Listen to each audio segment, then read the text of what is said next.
नमस्कार, मेरा नाम है अभिनव तोषांशु पांडे और आज हम बात करने वाले हैं प्रोजेक्टाइल मोशन की। ये एक डेमो सेशन है जिसमें आप समझेंगे कि किस तरीके से हमने एक प्रोजेक्टाइल मोशन के बारे में पढ़ा और किस तरीके से हमारी आगे की क्लासेस चलती रहेंगी। तो देर नहीं करते हुए आगे बढ़ते हैं और सबसे पहले मैं आप सभी का स्वागत करता हूँ हमारे इस चैनल फोटोन में। अगर आपको ये वीडियोस पसंद आती हैं तो इन्हें लाइक करें, अपने दोस्तों के साथ शेयर करें और मेरे रेगुलर अपडेट्स पाने के लिए इस चैनल को भी सब्सक्राइब कर लें। तो चलते हैं और इस चैप्टर को समझने के लिए हमको कुछ पुरानी बातें भी याद करनी होंगी, जिनमें से सबसे पहला है रिजोल्यूशन ऑफ फैक्टर। अब ये रिजोल्यूशन ऑफ फैक्टर क्या होता है, तो इसके बारे में ये बात करते हैं कि ये जो रिजोल्यूशन वर्ड है इसका मतलब होता है किसी चीज़ को तोड़ना। किसमें? उसके कंपोनेंट्स में। अब अगर हमारे पास में एक वेक्टर क्वांटिटी है तो उसको किस तरीके से हम कंपोनेंट्स में तोड़ेंगे, यही हमको बात करनी है। तो यहाँ हम एक वेक्टर क्वांटिटी की बात कर लेते हैं। लेट्स से हमारी एक वेक्टर क्वांटिटी है, उस क्वांटिटी का नाम है वेक्टर ए। ओके, और ये वेक्टर ए जो क्वांटिटी है वो एक्स एक्सिस से कुछ एंगल बनाती है, उसको बोल देते हैं थीटा।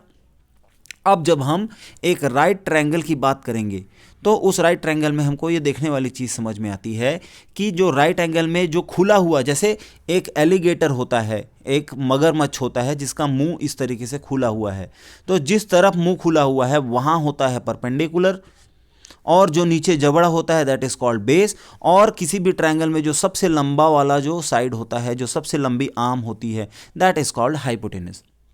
अब ये हम क्यों डिस्कस कर रहे हैं, तो इसका बहुत इंपॉर्टेंट रिलेशन है हमारी अंडरस्टैंडिंग के ऊपर। हम जानते हैं हमारे पास 3 ट्रिग्नोमेट्रिक रेशियोज हैं। पहला है साइन थीटा, दूसरा है कॉस थीटा और तीसरा है टैन थीटा। ओके, अब sign theta, cos theta, tan theta, ये जो है इनके साइड्स के अलग अलग रेशियो हैं, और जिसके लिए हमारे पास में एक शॉर्टकट फॉर्मूला था, पंडित बद्री प्रसाद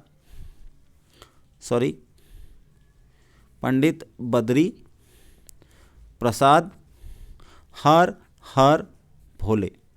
तो ये जो हमारा P/H है, परपेंडिकुलर बाई साइन थीटा क्या होता है, perpendicular by hypotenuse. Cos theta क्या होता है, बेस बाई हाइपोटेनस। और टैन थीटा होता है परपेंडिकुलर बाई बेस। तो सबसे पहले हम यहाँ कॉन्सेंट्रेट करने वाले हैं। अगर हमको P को किसी अलग फॉर्म में लिखना है तो वो हो सकता है क्या, क्रॉस मल्टीप्लिकेशन करेंगे और ये हो जाएगा H multiplied with sine theta, तो ये हो जाएगा P is equal to H sine theta. उसी तरीके से यहाँ पर भी कॉस थीटा के लिए हम क्या करेंगे, क्रॉस मल्टीप्लिकेशन करेंगे, तो cos theta multiplied with H is equal to B, और इससे हमको B के लिए फॉर्मूला मिल जाता है B is equal to H cos theta. अब ये दोनों चीज़ें हमको ध्यान में रखनी है क्योंकि इसी से जो है हम एक बहुत इंपॉर्टेंट काम करने वाले हैं। अब वो क्या है, तो चलिए देखते हैं। सबसे पहले ये देखिए कि हम लोगों ने क्या समझा। हम लोगों ने समझा था कि हमारे पास में ये हमारा y एक्सिस हो गया और ये हमारा हो गया x एक्सिस, और यहाँ पर इन दोनों के बीच में हमारे पास में जो एंगल है, दोनों एक्सिस के बीच में जो एंगल है वो कितना है, वो है 90 डिग्री। अब मान लेते हैं कि हमारे पास में कोई एक वेक्टर है, ओके, ये वेक्टर ले लेते हैं हम, हमारा ये वेक्टर हो गया, इसका ये हम लोगों ने मान लिया कि ये वेक्टर है वेक्टर ए। तो अब क्या करेंगे कि इसी वेक्टर को अगर हम इसके कंपोनेंट्स में स्प्लिट कर देंगे, अगर हम इसको कंपोनेंट्स में तोड़ देंगे, तो वो कौन कौन से कंपोनेंट होने चाहिए, एक ऐसा कंपोनेंट जिसको हम y के फॉर्म में लिख सकते हैं और एक ऐसा कंपोनेंट जिसको हम x के फॉर्म में लिख सकते हैं। तो अगर मैं यहाँ इसके टिप में, क्योंकि भाई कोई भी एक वेक्टर क्वांटिटी कैसे लिखते हैं हम, तो उसके फर्स्ट पॉइंट से सेकंड पॉइंट तक जो एरो बनता है वही हमारा वेक्टर है। तो अगर हम इसके टिप B से एक परपेंडिकुलर यहाँ डाल दें तो ये हमारे पास हो गया एक राइट ट्रायंगल। अब इस राइट ट्रायंगल में ये है हमारा थीटा, और थीटा के साथ साथ जैसा कि हम लोगों ने देखा था कि ये हो जाएगा हमारा बेस, ओके, और ये हो जाएगा हमारा परपेंडिकुलर। अब हमारे पास में फॉर्मूला क्या था, याद कीजिए, हमारे पास में फॉर्मूला था P is equal to H sine theta, correct है, p is equal to H sine theta. लेकिन यहाँ h की वैल्यू क्या है, तो सबसे पहली बात करते हैं कि h है क्या। h इसका सबसे लॉन्गेस्ट आर्म या फिर हाइपोटेनस है। इस पर्टिकुलर ट्राइंगल के केस में हमारे पास h की वैल्यू क्या है, h की वैल्यू है a which is vector a। तो हम कह सकते हैं p vector is equal to vector a sine theta.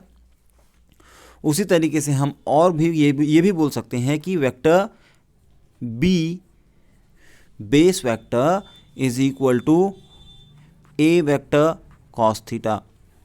अब अगर हम इसको सही ढंग से बोलना चाहे तो हम क्या बोलेंगे कि जो x कंपोनेंट है किसी भी वेक्टर का वो क्या है, a कॉस थीटा, और कोई भी y कंपोनेंट है किसी वेक्टर का जो परपेंडिकुलर कंपोनेंट है किसी वेक्टर का, that is a sine theta. तो आई होप आप लोगों को ये समझ में आया होगा कि कैसे हम लोगों ने एक राइट ट्रायंगल यहाँ अज्यूम किया और उस राइट ट्रायंगल में ट्रिग्नोमेट्रिक रेशियोज को यूज करके उसी वेक्टर a को उसके x और y कंपोनेंट में रिप्रेजेंट करने का काम कर लिया। ये इन्फॉर्मेशन हमको आगे यूज होने वाली है। तो चलिए आगे की स्लाइड में चलते हैं और देखते हैं कि आगे हमारे पास क्या है। अब कंपोनेंट ऑफ वेलोसिटी अलोंग, यहाँ ये गलत लिखा हुआ है थोड़ा, इसमें करंट ये होना चाहिए वर्टिकल एंड हॉरिजॉन्टल एक्सिस।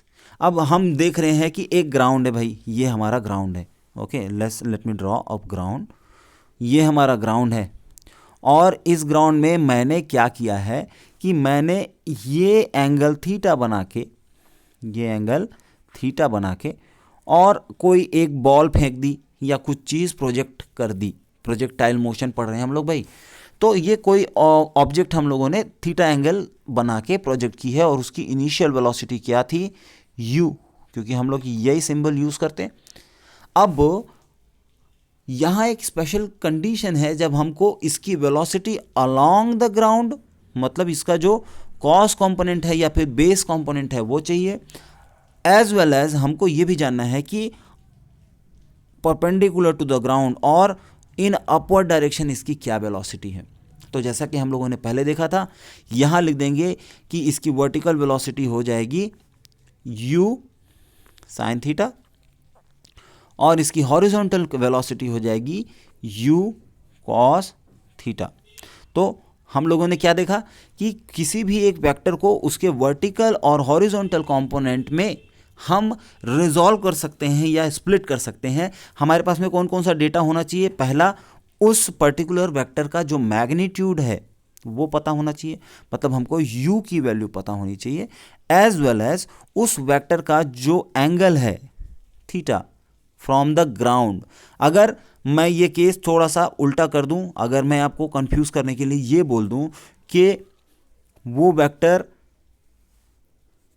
ये वाला एंगल अगर थीटा है, तो आप याद रखिएगा कि हमको ये वाले एंगल नहीं, हमको यहाँ एंगल की ज़रूरत है और इसलिए हम जो भी कैलकुलेशन करेंगे वो 90 माइनस थीटा में क्यों करेंगे। अब ऐसा क्यों करेंगे भाई, क्योंकि यहाँ सम ऑफ टू एंगल्स, यस ये ना कहना चाहिए, ये जो वर्टिकल और हॉरिजॉन्टल के बीच का जो एंगल है वो कितना है, 90 है। तो ऑब्वियसली अगर ये थीटा है तो ये वाला 90 माइनस थीटा होगा। And with this we can redesign our components. तो ये हो जाएगा u साइन 90 माइनस थीटा और ये हो जाएगा u कॉस 90 माइनस थीटा। इसके आगे हम और क्या कर सकते हैं मॉडिफिकेशन, ये हम आगे जब न्यूमेरिकल क्वेश्चंस देखेंगे तब डिस्कस करेंगे, लेकिन फिलहाल ये जानकारी हमारे लिए सफिशिएंट है। अब आगे बढ़ते हैं कि ये इंफॉर्मेशन हम कहाँ यूज़ करेंगे और कैसे। ठीक है, अगली स्लाइड में देखते हैं हमारे पास क्या है कि हमारे पास एक 2D मोशन है जिसको कहाँ एग्जीक्यूट करना है, on the surface of the earth. भाई मैंने एक बॉल फेंकी और बैट्समैन ने घुमा के एक छक्का लगाया, तो अब वो बॉल किसी एक पर्टिकुलर एंगल में किसी एक इनिशियल वेलोसिटी से मूव कर रही है। वो इनिशियल वेलोसिटी u है और वो एंगल क्या है, वो एंगल है थीटा। लेकिन इससे पहले तक हमने प्रीवियस चैप्टर में जो चीज़ें देखी थी वो ये थी कि अगर स्ट्रेट लाइन में कोई मोशन हो रहा हो तो वो मेजर करना या वो समझना, वो कैलकुलेट करना ज़्यादा इजी हो जाता है। लेकिन यहाँ पर स्ट्रेट लाइन में मोशन नहीं हो रहा है, यहाँ पर ये मोशन कुछ इस तरीके का होगा। ठीक है, अब ये कैसा दिख रहा है, ये बो जैसा दिख रहा है। इस पर्टिकुलर शेप को पैराबोला बोलते हैं। ओके, और इसको सॉल्व करने के लिए हमारे पास में एक स्पेसिफिक मेथड है। लेकिन यहाँ पे सरफेस ऑफ द अर्थ यहाँ एक स्पेशल बात है। वो स्पेशल बात क्या है? ये है कि यहाँ पर एक कांस्टेंट एक्सेलरेशन काम कर रहा है। अगर आप ध्यान से देखेंगे या आप समझते भी हैं कि हमेशा there is one acceleration due to gravity and that is always directed downwards. अब इस इंफॉर्मेशन का हमारी इस स्टडी में क्या फ़र्क पड़ने वाला है? तो आप समझिए कि अगर acceleration due to gravity only downward direction में एप्लीकेबल है, इसका मतलब ये है कि अगर मैं इस बॉल को u वेलोसिटी से थीटा एंगल से ऐसे फेंक दूं तब भी वही बात होगी, और अगर मैं इसी ऑब्जेक्ट को किस वेलोसिटी से, इसी ऑब्जेक्ट को अगर मैं u साइन थीटा इस वेलोसिटी से वर्टिकली अपवर्ड फेंक दूं तब भी दोनों का मोशन सेम होगा। क्यों? क्योंकि आखिर में इसका जो वर्टिकल कंपोनेंट है वो तो यही है ना भाई, u sine theta. So the object is moving vertically upward direction with u sine theta initial velocity, और इसका जो मोशन होगा वो इस तरीके से ट्रैक करना will be very easy for me. तो इसके लिए हम कुछ स्पेसिफिक इक्वेशंस हैं जो आने वाली स्लाइड्स में देखेंगे, वो यूज़ करेंगे। अब हमारी अगली बात यह है कि इसके साथ साथ हमारे पास में एक हॉरिजॉन्टल कंपोनेंट भी है जो है u cos थीटा, और ये कंपोनेंट इसलिए इंपॉर्टेंट हो जाता है क्योंकि u cos थीटा कंपोनेंट को डिस्टर्ब करने के लिए हॉरिजॉन्टल डायरेक्शन में कोई सा भी एक्सेलरेशन नहीं है। आई रिपीट कि हॉरिजॉन्टल डायरेक्शन में हमारे पास कोई सा भी एप्लीकेबल एक्सेलरेशन नहीं है, और इस एब्सेंस में ये हो जाएगा यूनिफॉर्म वेलोसिटी वाला motion. No acceleration, only velocity which is always fixed. तो यूनिफॉर्म वेलोसिटी का मोशन होगा। अब हम इस पूरे मोशन को एक साथ समझने की बजाय अगर उसको दो कंपोनेंट्स में डिवाइड कर लेंगे तो हमारे लिए ये पूरी अंडरस्टैंडिंग इजी हो जाएगी, और हम आगे वाले स्लाइड्स में देखते हैं कि ये अंडरस्टैंडिंग के लिए हम आगे क्या कर रहे हैं। तो चलिए आगे बढ़ते हैं और देखते हैं। सबसे पहले हम देखेंगे कि हमारे पास में ऐसे मोशन के लिए जहां पर एक्सेलरेशन कैसा है, कांस्टेंट है। तो जब भी कांस्टेंट एक्सेलरेशन है तो पिछली क्लासेस में हम लोगों ने पढ़ा है कि इसके लिए हमारे पास तीन काइनेमेटिक इक्वेशंस हैं। पहला है v is equal to u plus a t, दूसरा है s is equal to u t plus half a t square, और तीसरा है v square is equal to you square plus 2as। अब यहां पर v क्या है? तो v है फाइनल वेलोसिटी, u क्या है? u है इनिशियल वेलोसिटी, a क्या है? एक्सेलरेशन है, ठीक है। t क्या है? हमारा टाइम है, और s क्या है? डिस्प्लेसमेंट है। तो जब भी हम किसी एक मोशन को along a straight line study कर रहे हैं तो हमारे लिए इतनी इंफॉर्मेशन सफिशिएंट होती है। On the basis of this we can study the whole motion, ठीक है। तो अब आगे देखते हैं कि ये स्टडी करने के लिए हम इसको कैसे यूटिलाइज करने वाले हैं। लेकिन यहाँ ध्यान रखने वाली चीज़ यही है कि एक्सेलरेशन इज कॉन्स्टेंट। एक्सेलरेशन हमेशा कांस्टेंट हो तभी ये तीनों तभी ये तीनों इक्वेशंस हम यूज़ कर पाते हैं, ठीक है। तो आगे बढ़ते हैं और देखते हैं कि यहाँ हम इस चीज़ को कैसे यूज़ करने वाले हैं। तो जब एक ऑब्जेक्ट को किसी पर्टिकुलर एंगल में और किसी पर्टिकुलर इनिशियल वेलोसिटी u के साथ में हम ऊपर फेंक रहे हैं, तब हमारे पास में कौन कौन सी ऐसी इंफॉर्मेशन है जो हम कैलकुलेट करना चाहेंगे या जिसकी ज़रूरत पड़ सकती है। सबसे पहली बात, टाइम ऑफ फ्लाइट। अब ये टाइम ऑफ फ्लाइट का मतलब क्या है? बैट से बॉल को हिट करने के बाद वो ग्राउंड में दोबारा स्ट्राइक करने के लिए कितना टाइम लेगी, this will be known as the time of flight, ठीक है। तो अगर मैंने बैट को 10:30 में हिट किया और अगर वो ग्राउंड को 10:30 मिनट और 20 सेकेंड में जो है दोबारा से टच करती है, इसका मतलब ये है कि टाइम ऑफ फ्लाइट कितना था? वो बॉल हवा में कितने समय तक थी? 20 सेकेंड के लिए। So this is time of flight. आप लोग को समझ में आया होगा। अब दूसरी चीज़ ये है कि अगर मैं ये चेक करूं कि ये मैक्सिमम कितनी हाइट तक पहुंचती है, मतलब ये वाले पॉइंट में ये वाली जो हाइट है ये कितनी है, अगर मैं ये कैलकुलेट करना चाहूं, so that will be our maximum height. ठीक है। अब जहां पर बैट्समैन खड़ा है, सचिन तेंदुलकर यहां खड़ा है, इन्होंने बैटिंग करना चालू किया। अब ये कितनी दूर जाके गिरेगा, मतलब भाई अगर आप ग्राउंड में खेल रहे हो and if you are a fielder, तो आपको ये कैलकुलेशन तो ऑटोमेटिकली हो जानी चाहिए कि बॉल इतनी ऊपर उछल के गई है, अब कैच लेने के लिए मुझे यहाँ जाके खड़ा होना पड़ेगा। तो ये बैट्समैन से यहाँ तक का जो डिस्टेंस है that is called the range. ठीक है। अब velocity at which it hits the ground, तो कितनी वेलोसिटी से आपके हाथ में चोट लगने वाली है ये, और हर एक पॉइंट के लिए अगर मैं अलग अलग x, y लिखता जाऊं, अलग अलग इसके x, y, ठीक है, तो अलग अलग इसके अगर जो है पॉइंट के लोकेशंस लिखता जाऊं, तो उस सारे लोकेशंस को सेटिस्फाई करने के लिए do I have facility of making a common equation that is called equation of trajectory. ठीक है। तो इतनी सारी जानकारी निकालने के लिए हम स्टेप बाय स्टेप आगे बढ़ेंगे और देखेंगे कि ये चीज़ें कैसे काम करती हैं। तो सबसे पहले हम आगे बढ़ेंगे टाइम ऑफ फ्लाइट के लिए। अब देखिए कि ये कहानी कैसी है। ये ऑब्जेक्ट यहाँ से उठा, इतनी ऊपर पहुँचा और उसके बाद में ऊपर से वापस यहाँ आके गिरा। ठीक है। अब हम जानते हैं कि इसकी जो इनिशियल वेलोसिटी होगी इन अपवर्ड डायरेक्शन, ठीक है, इसकी जो इनिशियल वेलोसिटी होगी इन अपवर्ड डायरेक्शन वो तो होगी u sin थीटा। ठीक है। लेकिन इस पर्टिकुलर पॉइंट में पहुंचने के बाद में ये जो इसकी वेलोसिटी यहाँ है ये धीरे धीरे छोटी होती जा रही है, धीरे धीरे कम होती जा रही है। आपको समझ में तो आ ही रहा होगा। एंड फाइनली हाईएस्ट पॉइंट में जाके ये यहाँ पर रुक जाएगी। इसकी वेलोसिटी, फाइनल वेलोसिटी कितनी हो जाएगी? 0 हो जाएगी। और इस पॉइंट के जैसे ही ये आगे बढ़ेंगे तो फिर वो नीचे गिरना चालू हो जाएगा। तो इसकी वेलोसिटी में जो चेंजेस आ रहे हैं वो तो आपको आसानी से समझ में आ रहे होंगे। तो अब हम क्या करते हैं कि अब हम सिर्फ ये हाफ पाथ के लिए, सिर्फ इतने पाथ के लिए कितना जो है टाइम लगता है ये चेक करने वाले हैं। तो हमारे पास में जो इक्वेशन था वो क्या था? अब देखिए हमारे पास में कौन कौन सी इन्फॉर्मेशन है ये देख लेते हैं और इक्वेशन भी देखेंगे। ठीक है। तो हमारे पास में इक्वेशन क्या क्या थे? हमारे पास में इक्वेशन थे ये, इनको देखते हैं। ओके।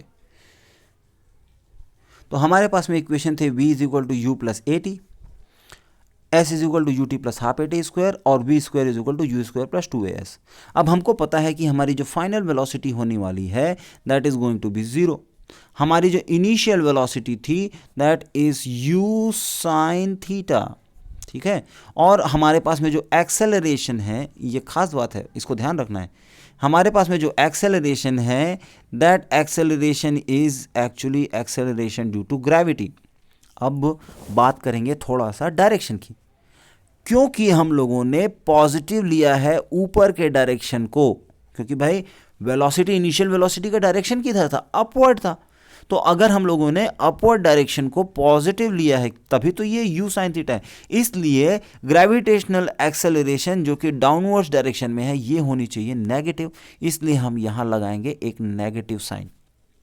और हमको निकालना क्या है? हमको निकालना है time t, this is unknown, इसको बॉक्स बनाते हैं। अब सबसे पहली बात यह है कि as a student whenever you are approaching to a problem, आप देखिए कि आपके पास में डेटा क्या क्या अवेलेबल है। v अवेलेबल है, u अवेलेबल है, a अवेलेबल है।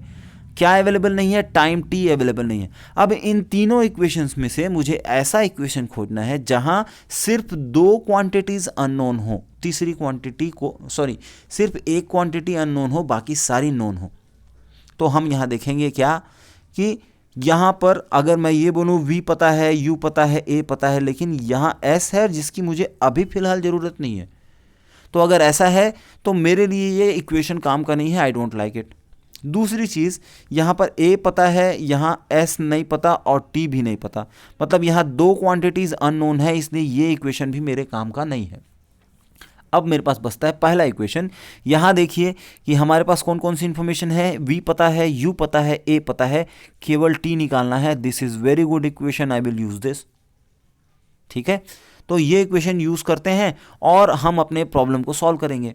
तो यहां पर हम लिख लेते हैं हमारा इक्वेशन लिख लेते हैं, ये है v is equal to u plus a T.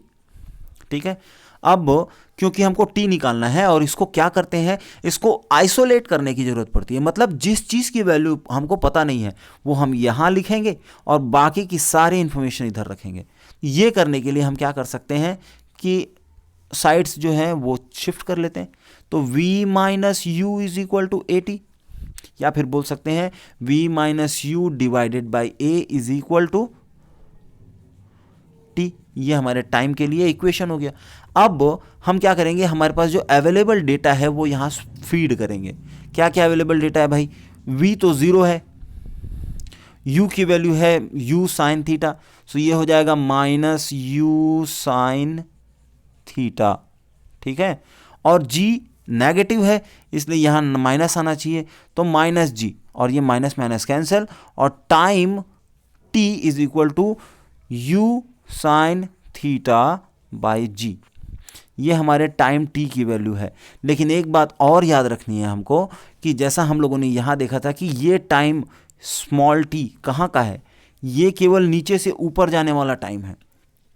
अब यहाँ टॉप में पहुँचने के बाद में वापस ग्राउंड हिट करने के लिए भी उसको सेम टू सेम उतना ही टाइम लगने वाला है। इसलिए जो हमारा टोटल टाइम ऑफ फ्लाइट होना चाहिए capital T, that should be equal to 2 times small t। Yes, और ये क्या है, तो ये हो जाएगा time of flight is equal to 2u sine theta divided by g. I hope कि आपको ये चीज़ें समझ में आई होंगी। अगर आपको सारी चीज़ें अच्छी लग रही हैं और समझ में आ रही हैं तो जल्दी से एक बार लाइक का बटन हिट कर दीजिए ताकि हमको इनकरेजमेंट मिलती रहे और आपको भी अपने दोस्तों को बताने में अच्छा लगे कि ये हमारी वेबसाइट है जहाँ से, ये हमारा चैनल है जहाँ से हमको सारी इन्फॉर्मेशन मिल रही है। ठीक है, आगे बढ़ते हैं और आगे देखते हैं कि ये मैक्सिमम हाइट का फंडा क्या है। तो मैक्सिमम हाइट का तो एकदम इजी फंडा है। देखिए, सेम वही ग्राफ उठाएंगे और वहाँ से देखेंगे कि एक पॉइंट से जब हम v वेलोसिटी से ऊपर जा रहे हैं तो तो यहाँ इस पॉइंट में इसकी जो फाइनल वेलोसिटी हो जाती है वो 0 है, जबकि हमारी इनिशियल वेलोसिटी इस जगह में कितनी थी, u साइन थीटा। ठीक है, acceleration due to gravity downward direction में माइनस g है, और हम एक इक्वेशन यूज़ करने वाले हैं। फिर से अगर आप देखें तो हमारे पास एक बहुत प्यारा सा इक्वेशन है and that is v square is equal to you square plus 2as। ठीक है, अब हमको क्या निकालना है भाई, डिस्प्लेसमेंट निकालना है। ये s क्या है, ये डिस्प्लेसमेंट है। तो यहाँ ग्राउंड से लेके या इस पॉइंट से लेके मैक्सिमम हाइट तक पहुँचने में टोटल कितना डिस्प्लेसमेंट हुआ, that is our displacement, right. तो वो निकालने के लिए क्या करेंगे, तो हम ये कर लेते हैं कि फिर से हम स्विच करेंगे, v square minus v square, sorry ये इरेज कर लेते हैं। ओके, तो हमारे पास आ जाएगा v square minus u square is equal to 2as, या हम बोल सकते हैं v square minus u square divided by 2a is equal to s।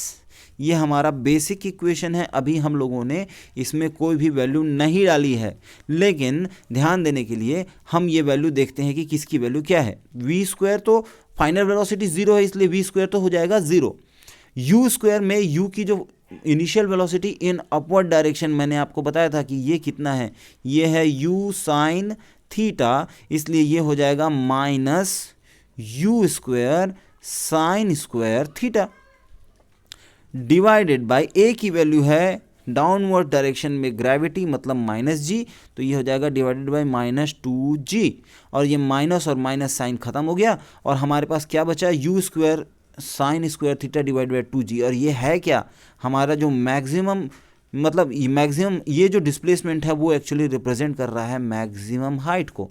तो हमारे पास में दूसरा इक्वेशन भी आ गया भाई, और ये दूसरा इक्वेशन क्या है, U square sine square theta divided bye 2g, and that is the maximum height formula.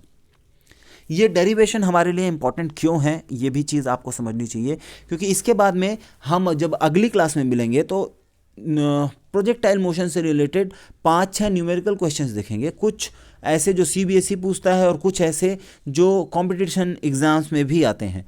लेकिन अगर आपको ये डेरिवेशन आपके दिमाग में नहीं है तो आप किसी भी एक स्टेप में जाके अगर सिर्फ फार्मूला के बेसिस में पढ़ रहे हैं तो कहीं पर भी जाके अटक सकते हैं।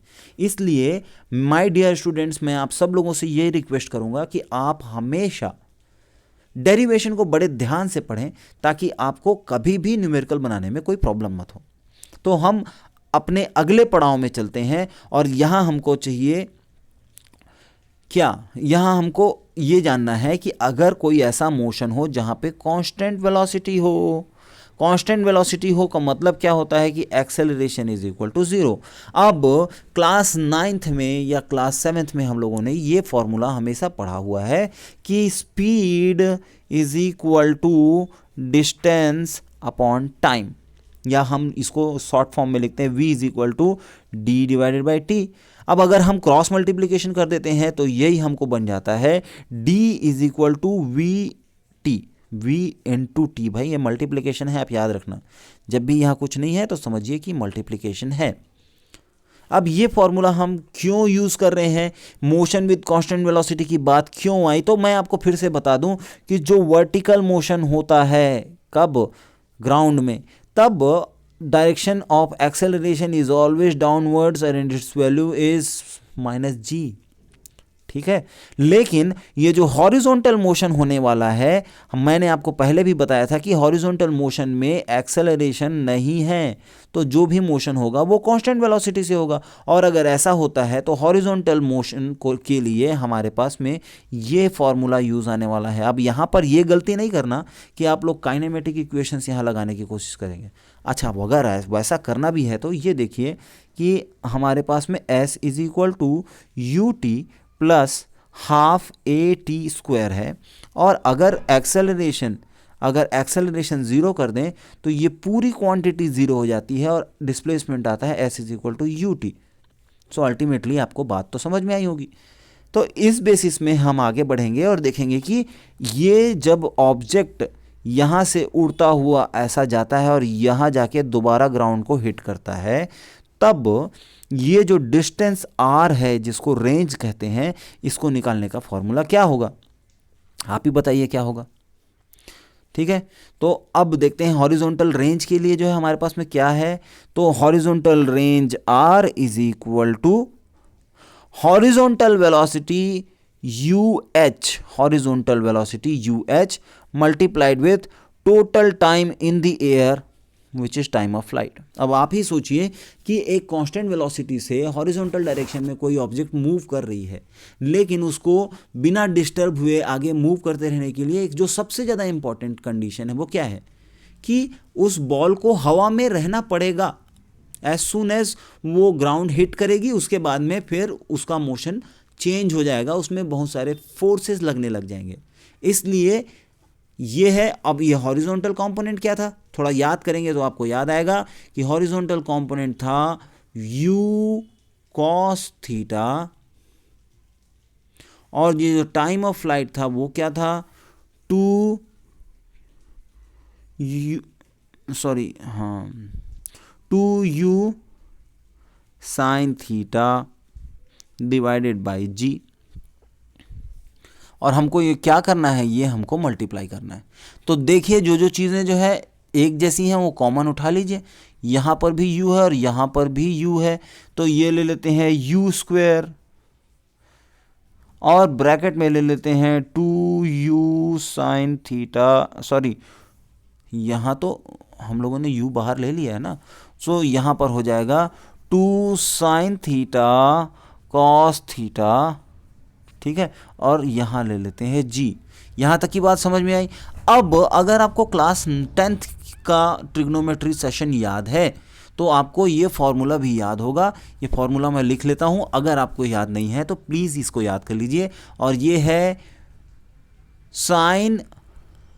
Sign 2 theta is equal to 2 sine theta cos theta. ठीक है, so sine 2 theta is equal to 2 sine theta cos theta. अब देखिए यहाँ पर आपको 2 साइन थीटा कॉस थीटा दिख रहा है कि नहीं दिख रहा है? दिख रहा है भाई। तो इसकी बजाय हम क्या लिख सकते हैं? तो इसकी बजाय हम लिखेंगे यू स्क्वायर, अब मेरे पास जगह नहीं बची, चलिए यहीं लिख लेता हूँ, U square sine 2 theta divided by G. और ये हमारा किसका फॉर्मूला है? ये फॉर्मूला है रेंज का। तो एक बार हम फिर से जो है इसको क्लियरली लिखेंगे, range R is equal to you square sine 2 theta divided by G. ये हमारा फॉर्मूला हो गया। ठीक है, चलिए आगे बढ़ते हैं और आगे हम देखते हैं कि मैक्सिमम हॉरिजॉन्टल रेंज क्या हो सकता है। हम भाई मैक्सिमम हॉरिजॉन्टल रेंज के लिए हमारे पास में पहले तो हॉरिजॉन्टल रेंज का फॉर्मूला लिख लेते हैं ताकि हमारा काम इजी हो जाए। तो हॉरिजॉन्टल रेंज आर की वैल्यू होती है U square sine 2 theta divided by G. अब मैं थोड़ी देर के लिए इसको अलग से समझने के लिए यहाँ ब्रैकेट लगा देता हूँ। अब ये समझिए कि एक बार अगर हम लोगों ने कोई ऑब्जेक्ट यू वेलोसिटी से फेंक दिया तो ये यू वेलोसिटी हमारे लिए कांस्टेंट बात है। उसी तरीके से वहाँ पर acceleration due to gravity change नहीं होने वाली, that is y g is also constant. लेकिन हम एंगल को चेंज कर सकते हैं, मतलब सेम वेलोसिटी से सेम जगह में हम अलग अलग जगह एंगल से चीज़ें फेंक सकते हैं। भाई यहाँ अगर मैं उसका डायग्राम बनाना चाहूँ तो ये हमारा ग्राउंड हो गया और मैं उसी वेलोसिटी से ऐसा ऐसा ऐसा अलग अलग एंगल में भाई चेंज कर सकता हूँ। तो मतलब ये है कि ये साइन थीटा की, ये साइन 2 थीटा की वैल्यू ये हमेशा चेंज कर रही है और उसी के कारण ये जो हमारा रेंज है वो भी चेंज हो रहा है। ठीक है, अब ये रेंज को अगर हम मैक्सिमम करना चाहें तो ये तो हमारा सेम टू सेम वैल्यू रहेगी, इसको छेड़छाड़ नहीं करते। साइन 2 थीटा की वो वैल्यू जो मैक्सिमम हो उसके लिए हमारा रेंज भी मैक्सिमम हो जाएगा। आपको बात समझ में आ रही है? भाई मैं आपको बोला कि अगर मैंने आपको बोला कि भाई मैं 100 रुपये के नोटों की का बंडल ले रहा हूँ, अब इसका एक्स बंडल ले रहा हूँ, अब इसका जो है मैक्सिमम मेरे पास में कितने पैसे हैं ये पता करने के लिए भाई हर एक बंडल में तो 100 रुपये के 100 नोट होने वाले हैं, लेकिन मैं कितने बंडल उठा रहा हूँ उसके हिसाब से वैल्यू डिसाइड होगी। उसी तरीके से तो यहाँ पर साइन 2 थीटा, अब देखो साइन की जो मैक्सिमम वैल्यू क्या होती है, तो साइन के लिए चलिए चार्ट बनाते हैं। साइन थीटा यहाँ पर 0 degree, 30 degree, 45 degree, 60 degree, 90 degree. ठीक है, अब यहाँ साइन 0 की वैल्यू कितनी होती है, तो साइन 0 की वैल्यू 0 होती है और साइन 90 की वैल्यू हो जाती है 1, which is the maximum value of sine theta. तो अगर मैं रेंज की मैक्सिमम वैल्यू बोलूँ तो क्या होना चाहिए? रेंज की मैक्सिमम वैल्यू होना चाहिए यू स्क्वायर बाई जी, और यहाँ साइन 2 थीटा, अगर ये मैं उठाकर ये वैल्यू अगर मैं 1 बना दूँ तो रेंज की मैक्सिमम वैल्यू क्या हो जाएगी? You square by G. और इस कंडीशन को फुलफिल करने के लिए ये एंगल 2 थीटा की वैल्यू क्या होना चाहिए? 2 theta is equal to 90 degree, या फिर थीटा की इज इक्वल टू कितना होना चाहिए? 45 डिग्री। इस तरीके से किसी भी प्रोजेक्टाइल में अगर मैं 45 डिग्री से उसको प्रोजेक्ट करूं तब मेरे को मैक्सिमम रेंज मिलेगा इस फॉर्मूला से। आई होप आप लोगों को ये बात समझ में आई। अगर आपको कोई सा भी डाउट हो रहा हो तो प्लीज़ कमेंट बॉक्स में कमेंट कीजिए, मैं आपके कमेंट्स पढ़ूंगा और फिर आपको रिस्पॉन्ड भी करूंगा। ठीक है, तो चलिए आगे बढ़ते हैं फिर। तो एक न्यूमेरिकल क्वेश्चन है जो हम आज डिस्कस करेंगे और उसके बाद में इसी तरीके के आगे के न्यूमेरिकल्स हम अगले वीडियो में भी डिस्कस कर सकते हैं। तो यहाँ क्या बोल रहा है? A ball is thrown with 5 metre per second velocity. ठीक है, तो हमारे पास में एक डेटा आ गया भाई। क्या डेटा आया? मीटर पर सेकेंड है, मतलब ये डेफिनेटली वेलोसिटी की यूनिट है और यहाँ पे तो लिखा हुआ भी है। और ये जो है जब फेंका गया तब की है, मतलब ये इनिशियल वेलोसिटी u की वैल्यू कितनी हो गई 5 मीटर पर सेकेंड। और उसके बाद में जो है एंगल भी इन्होंने बता दिया कि 45 डिग्री से भेजा गया है भाई, तो 45 डिग्री एंगल भी बना दिए। अब हमारे पास में 3 क्वेश्चन है। पहला है कि उसकी मैक्सिमम हाइट कितनी होगी, तो बताइए मैक्सिमम हाइट का फॉर्मूला क्या था। अभी हम लोगों ने पढ़ा है कि मैक्सिमम हाइट h की वैल्यू होती है u square sine square theta divided by 2g। अब हम क्या करेंगे, 5 square into sine square theta, sine 45 की वैल्यू होती है 1/2, तो ये हो जाएगा 1/2 और डिवाइडेड बाई 2 इंटू 10। इस तरीके से हमको मैक्सिमम हाइट की वैल्यू पता चल जाएगी। फिर से एक बार और, क्या होता है मैक्सिमम हाइट h का फॉर्मूला, मैक्सिमम हाइट h की वैल्यू होती है u square sine square theta divided by 2g। यहाँ पे u की वैल्यू है 5 का स्क्वायर इंटू साइन 45, क्योंकि थीटा की वैल्यू कितनी है 45 डिग्री है, तो साइन 45 की वैल्यू होती है 1/√2, इसलिए हो जाएगा 1/√2 का स्क्वायर, 1/√2 का स्क्वायर, ठीक है, डिवाइडेड बाई 2 इंटू 10। अब आप इसको सॉल्व करेंगे तो आपको मैक्सिमम हाइट मिल जाएगी, ठीक है। दूसरा है कि टाइम ऑफ फ्लाइट। अब टाइम ऑफ फ्लाइट का जो है फॉर्मूला क्या है, टाइम ऑफ फ्लाइट का फॉर्मूला है t is equal to 2u sine theta divided by g, 2 into 5 into 1/√2। भाई साइन 45 की वैल्यू होती है 1/√2 डिवाइडेड बाई 10। इस तरीके से हमको ये वैल्यू भी मिल जाएगी, ठीक है। ये 2 5 और ये 5 1 मतलब 1/√2 सेकेंड्स में ये वापस ग्राउंड को टच कर जाएगा। अब distance eight which it will hit the ground, मतलब यहाँ पर पूछ रहा है क्या, यहाँ पर पूछ रहा है रेंज, और रेंज का फॉर्मूला अभी हम लोगों ने देखा, क्या देखा था भाई, r is equal to you square sine 2 theta divided by g। Sine 2 theta और थीटा की वैल्यू 45, साइन 2 थीटा मतलब साइन 90 या साइन 90 की वैल्यू 1, तो ये हो जाएगा 5 into 5 divided by 10 and this will become 5/2 metre, that will be the range. और आपको एक बहुत खास बात यहाँ पे फिर से देखने के लिए मिलेगी कि जब भी थीटा हो 45 डिग्री तब जो रेंज होती है वो होती है मैक्सिमम, ठीक है। तो इस तरीके से हम लोगों ने एक न्यूमेरिकल क्वेश्चन देखा। आने वाले वीडियोस में हम और भी न्यूमेरिकल क्वेश्चंस बनाएंगे, but by that time thanks for watching this video. मेरा नाम है अभिनव तोषांशु पांडे, और अगर आप चाहते हैं कि इस वीडियो से रिलेटेड इन्फॉर्मेशन आपको मिल जाए तो आप टेलीग्राम का ये चैनल भी ज्वाइन कर सकते हैं। वहाँ पर आपको स्टडी मटेरियल, बहुत सारी किताबें और रेगुलर डिस्कशन प्लस बहुत सारे टेस्ट मिलेंगे जिसका आप भरपूर फ़ायदा उठा सकते हैं। आप सभी का एक बार फिर से स्वागत है हमारे इस चैनल फोटोन में। अगर आपको ये वीडियोस पसंद आ रहे हैं तो इन्हें लाइक करें, शेयर करें अपने दोस्तों के साथ में, और इस चैनल को सब्सक्राइब कर लें ताकि हमको इनकरेजमेंट मिल सके और आपको मिलेंगे रेगुलर अपडेट्स। धन्यवाद।